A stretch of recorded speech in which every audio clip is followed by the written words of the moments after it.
अध्यक्ष महोदय, जैसे कि लड़ाई झगड़े की बात हुई और अखबारों के माध्यम से भी हमने देखा, लड़ाई कहीं हुई और उसका मुद्दा जो है वो शिमला शहर के अंदर आ गया। मैं कुछ वास्तविक स्थिति इस बारे में सदन के सामने, आपके माध्यम से माननीय मुख्यमंत्री को अवगत कराना चाहूंगा। लड़ाई झगड़ा हुआ मल्याना में, उसको लेके 6 लोगों के ऊपर FIR दर्ज हुई।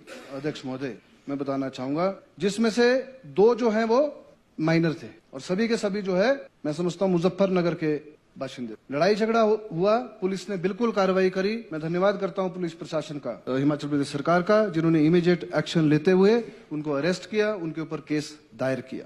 परंतु उसके बाद क्योंकि मॉब इतना ज्यादा था, उनके खिलाफ आक्रोश था। सवाल यह है कि आक्रोश क्यों है स्पीकर महोदय, आक्रोश क्यों है? इसके कारण है हमारे प्रदेश में। मैं बोलना चाहूंगा, हमारे चंबा में हमारे एक समुदाय के लोग रहते हैं, पौंटा साहब में रहते हैं, नाहन में रहते हैं, कसुमटीज में रहते हैं, चौपाल में रहते हैं। आज तक कोई भी इंसिडेंस ऐसा आज तक कभी हिमाचल प्रदेश में ना हुआ है, ना पहले उनकी कोई लड़ाई झगड़े की प्रवृत्ति रही है, ना पहले हुआ है, ना आज हो रहा है। सर, वो शरीफ लोग हैं, बाल बच्चेदार लोग हैं, कोई बगीचा लगा रहा है, कोई खेत खलिहान है, कोई मजदूरी कर रहा है। सर, आपके क्षेत्र में भी एक समुदाय के लोग रहते हैं, तो यहाँ के पुराने लोग हैं, उनके मैं तो बोलना चाहूंगा एक भी इंस्टेंस कभी नहीं हो।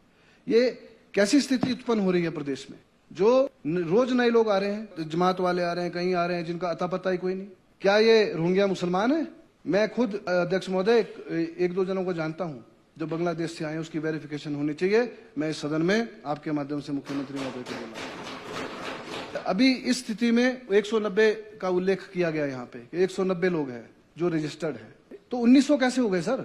आप किसी भी बाजार में चले जाइए, चाहे संजोली बाजार चले जाइए, चाहे ढली चले जाइए, कसुमटी चले जाइए, लक्कड़ बाजार चले जाइए, सर जगह जगह पे लोगों के चलने की जगह नहीं है। मैं आपसे मांग करता हूं कि इसको जो हटाया जाए, 190 लोगों की वेरिफिकेशन करी जाए। सबसे पहले तो क्या प्रशासन से मंजूरी ली गई मस्जिद खोलने की?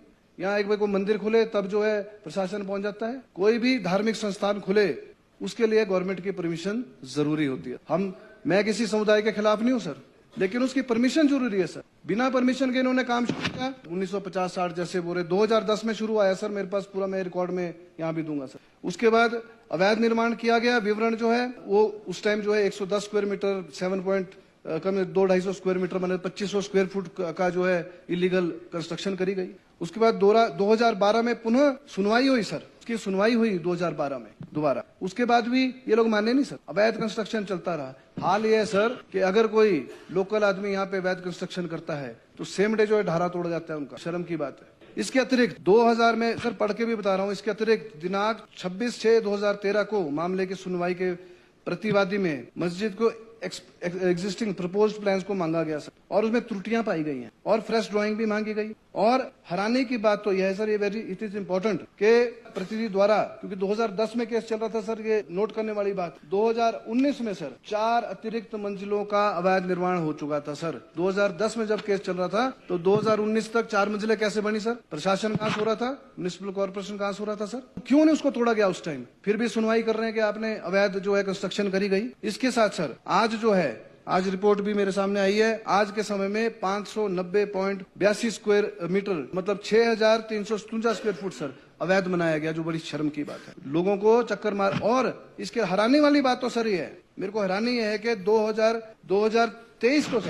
2023 को कॉर्पोरेशन को पता चल रहा है कि जिसके खिलाफ जो सुनवाई में आ रहा है उसका कुछ लेना देना ही नहीं है। बड़ी शर्म की बात है सर, उसका पता ही नहीं है। बाद में वर्क ऑफ बोर्ड तो बाद में आया, पहले तो व्यक्ति के नाम ही केस चला रहे थे।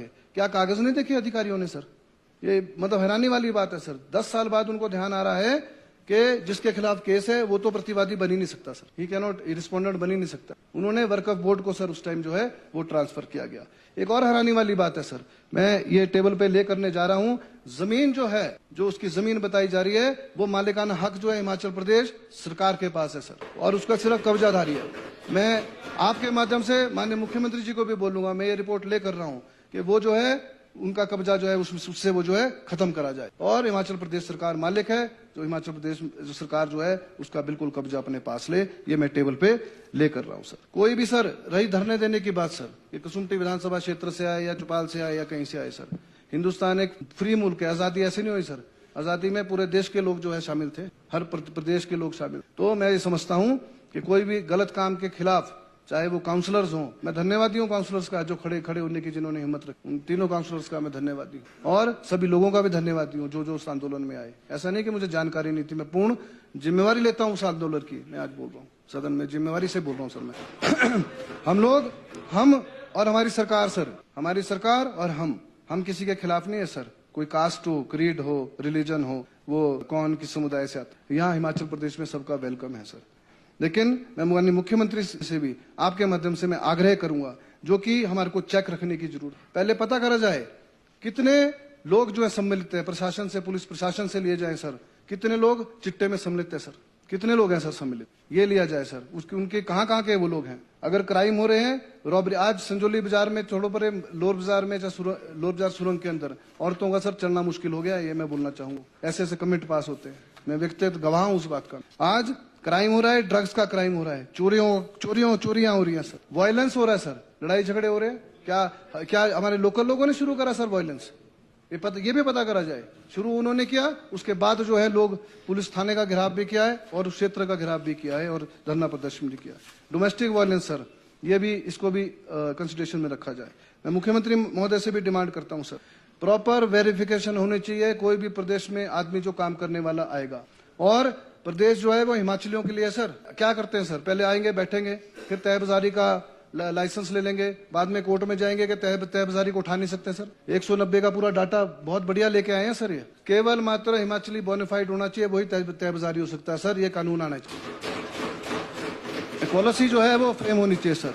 और जो बड़े स्ट्रिक्ट एक्शन होना चाहिए सर, जो अनऑथराइज्ड बैठ रहे हैं, जो पीडब्ल्यूडी और एमसी की सड़कों पे जो है ये बाहर से आके बैठ रहे हैं, उनके ऊपर प्रॉपर एक्शन होना चाहिए। और ये जो मैं बताना चाहूंगा, एक और मैं डिमांड करता हूं सर, ये जो, क्योंकि अभी पेशी जो है 7 तारीख को लगी है सर, शनिवार को। मैं प्रशासन से भी बोलता हूं कि 10 साल हो गए हैं सर, 10 साल नहीं 14 साल हो गए हैं, 2010 से 2024 हो गया सर। अभी तक 44 पेशियां लग चुकी हैं, 44 पेशियां लग चुकी हैं सर। लेकिन आज तक पहले तो ये नहीं पता इनको जमीन किसकी, नक्शा कैसे पास हो सकता है सर सरकार की जमीन के ऊपर, चाहे कब्जाधारी भी। एमसी क्या दूसरे का करता है? कैसे उसके रिपोर्ट ही कैसे ली उन्होंने सबमिट ही कैसे किया? सबसे पहली बात तो यह है कब्जाधारी के, अगर कब्जाधारी की है तो सबसे पहले वो नक्शा रद्द करा जाए।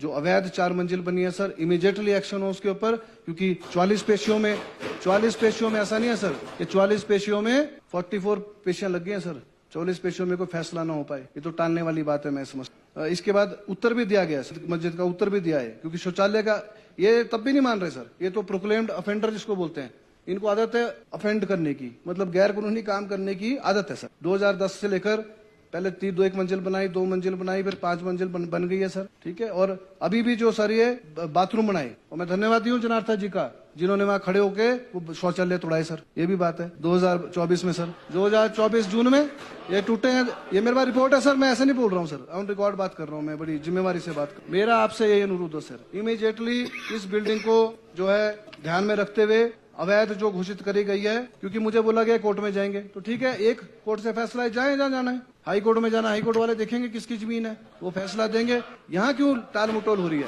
मैं तो कहने का मतलब है, इसका जो है मैं आपसे आग्रह करूंगा, माननीय मुख्यमंत्री जी का आग्रह करूंगा आपके माध्यम से, कि इसकी प्रॉपर जो है जांच हो सर। जमीन, सबसे पहले जमीन किसकी है, क्या वो अधिकृत है नक्शा जमाना कराने के लिए, कितनी मंजिल 10 साल में उन्होंने, 15 साल में कितनी मंजिल रिपीटेडली वर्क स्टॉप करने के लिए, क्यों इनका बिजली पानी नहीं काटा सर?